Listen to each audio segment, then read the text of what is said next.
You're going to learn a lot from really talented people. We're focusing on the transportation, housing, and public safety in major venues, which is a critical aspect of your opportunities and our ability to deliver all of these major events. So what I'd like to do is call up our panelists. So Conan Chung is the Chief Operating Officer of LA Metro.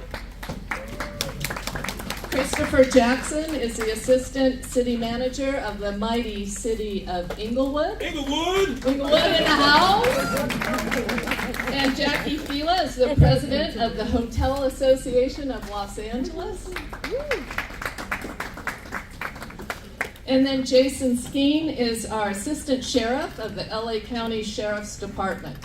Jason, I told you we got a powerhouse. And what I'd like to do is also thank all of our generous sponsors that made today happen. So we have Vermont Slauson Economic Development Corporation. Roberto, where are you at? He was here just a second ago. All right, Foothill Transit, and then the awesome Port of Long Beach. And then, of course, our chair of the BizFed Institute is Rex Knowles with Verizon. And he has like 13 states in the U.S. and he got held up in the state of Utah today. So he was going to be with us, but he's there today, and I know he's with us in spirit. So let's get going. What I'd like to do, again, you heard me say lightning round. I know it's hard when you're asked to speak, to do anything in lightning round. So pretend like you're doing public testimony, and pretend like the Board of Supervisors or the LA City Council or the Inglewood City Council said, we have hundreds of people here, and so I'm going to hold you to a minute, right? And then you have to organize your thoughts. We do this all day long as advocates. So I'd like you to each take a minute and tell everyone a bit about you and who you are in your role, because you are really impressive folks. And I didn't want to read your bios. I think I always find it interesting to see what tidbit you want to share with everyone. So let's go right down the line. All right, Conan. Thank you, Tracy. It's a pleasure to be here. I'm Conan Chung, Chief Operations Officer at LA Metro. Yeah, make sure. All right, I've lost a couple seconds there. Conan Chung, Chief Operations Officer, LA Metro. It's a pleasure to be here.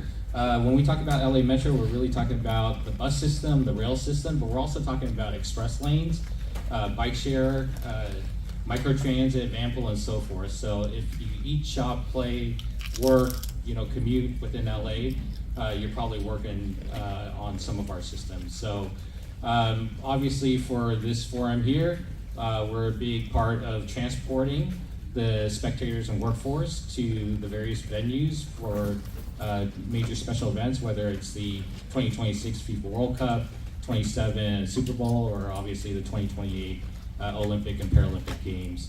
And we have started recently with the Club World Cup that's going on right now. The last game is tonight, and we've been working in partnership with Foothill Transit to provide that service. Christopher. Chris Jackson, Assistant City Manager, and also still Development Services Director for the City of Inglewood. 17 years with the City of Inglewood. Started out in planning. My background and undergraduate degree is in planning. From Cal Poly Pomona. I got a Cal Poly alum over there somewhere. And so my role has changed. Initially overseeing the Development Services Department, which included planning, building, code enforcement, as well as working on all the major initiatives that were happening within the city and impacted by the city. Really just kind of transforming where we're going as a city and creating connective tissues with all of the entities that are around us. So appreciate the opportunity. Jason. Now you have to include in your 1 minute that you led an important 50-year memorial relay, so include that. There you go. My name is Jason Skeen. I'm the Assistant Sheriff over our countywide operations. I have a little more than 30 years with the Sheriff's Department. I joined when I was a teenager at 19. I thought it was going to be a college job, and here I am. So I failed a few degrees later. So in part of my day-to-day responsibilities is I oversee all of our court systems, all of our detective division, our special operations division, which includes our SWAT team, our aero fleet, our emergency operations bureau. I also oversee all of our countywide services, which is all of our county buildings, all of our parks, some of our special deployments with our homeless outreach and things of that nature. It kind of covers a plethora of different things. Everything that's not custody or direct municipal related I oversee for the most part. While I was the chief of staff to the department, I was tasked with overseeing the future planning for LA28, the World Cup, the Super Bowl, the NBA All-Star Experience. It all kind of comes into play. So it's been an interesting pathway going forward, and I'm really honored just to be here with you today. Jackie. Well, now I feel like an underachiever. Hi, everyone. I'm Jackie Fila. I'm the president and CEO of the Hotel Association of Los Angeles. We represent hotels throughout Los Angeles County, from the large branded to the small mom and pop. The tourism industry is one of the largest and most important industries in Los Angeles. We employ about 540,000 people in good-paying jobs. We are one of the largest taxpayers in the city and the county as well. Just talking about bed tax in the city of Los Angeles, we pay about $300 million annually in that. And for businesses who are not in hotels, we would love for you to be in them, for every dollar a person coming to visit Los Angeles spends on a hotel reservation, they spend another $2.20 in a surrounding business that is not within the hotel.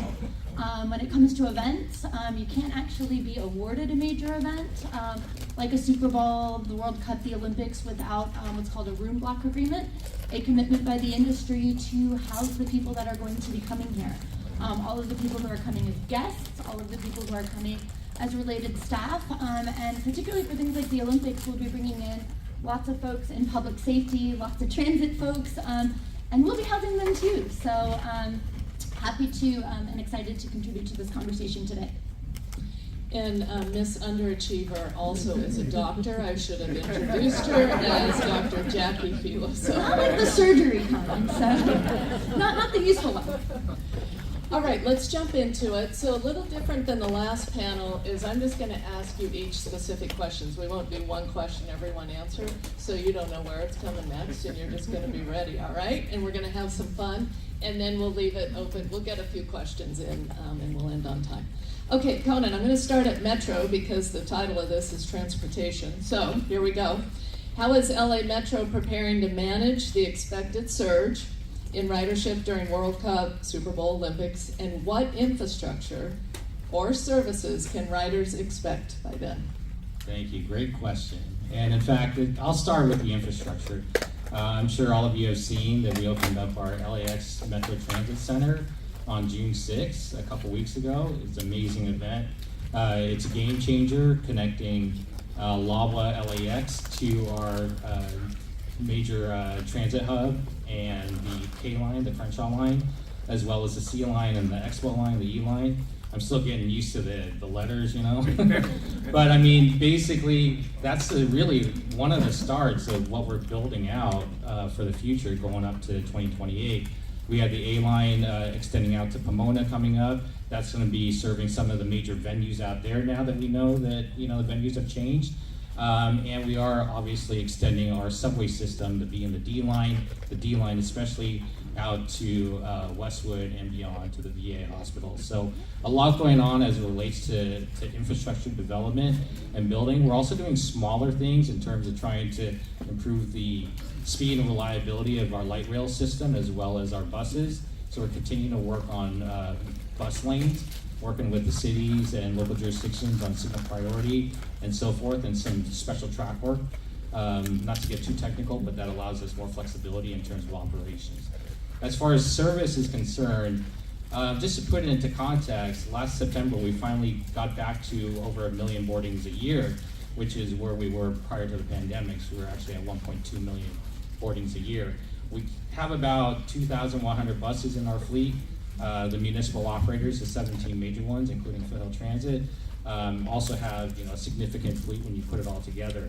When we look at the Olympics and the Paralympics, we're expecting to carry about 1.2 million people a day. So it's basically doubling our ridership. Obviously, we don't have the capacity on our existing system to provide that service, and we're not connecting to all of the different sites. So we do have to come up with what we call a Games Enhanced Transit System, a GET system.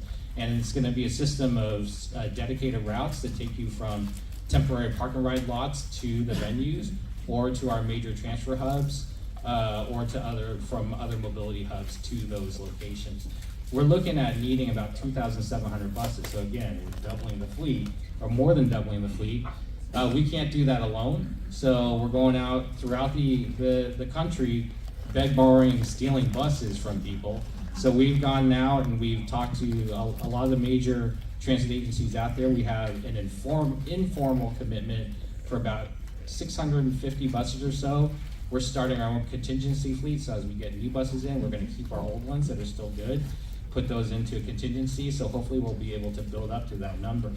But there are an awful lot of partnerships that we're trying to forge throughout the country to get these buses, get the staffing that we need to be able to operate them, maintain them, supervise the employees and so forth. So we're basically creating a brand new system for the games, the Olympic Games and the Paralympics.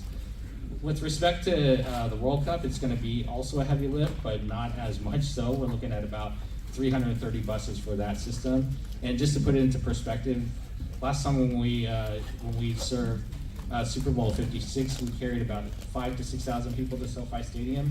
We're expecting to carry about 30,000 for the FIFA World Cup games. So it's about 6 times as much, so that's why we need additional buses and operators to be able to provide that service. Excellent, Conan. Now you took 3 minutes of your time, so you did 3 questions in my one. But I have a follow-up, because obviously it's no small task to ready for double the ridership and double the bus purchase. But out of everything you said, I really want to know, why did we change from color lines to letter lines? That is a very good question. I don't have a good answer to it. I'm not in the customer experience department, but that does the speak green to line, the gold line, all that. Now we have to figure out if it's the A or B. But that does speak to lessons learned, and you know, when we start talking about all these special events and people coming from around the world, we need to make sure that our nomenclature, our signage and wayfinding is consistent and it's readable and understandable by all people that are coming here. So letters are more understandable than colors? Yeah, that's my answer. All right, we're going to go with that. All right, Jackie, you're up next.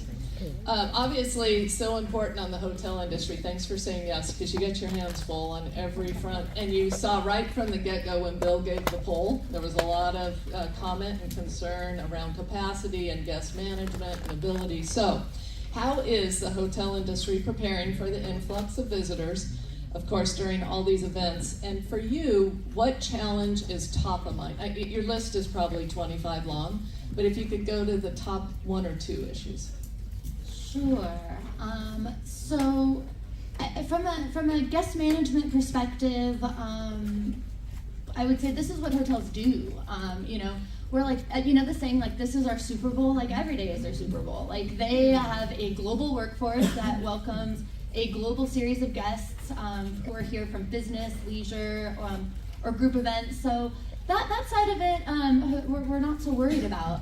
Quite frankly, what ends up being top of mind is going to be that availability in that stock. And it is the regulatory environment that hotels are finding themselves in. One of the, I think, big mischaracterizations about where money is to be made in the Olympics is that hotels are going to charge a fortune and make a fortune. And of all the business opportunities out there, for most hotels, that's simply not true.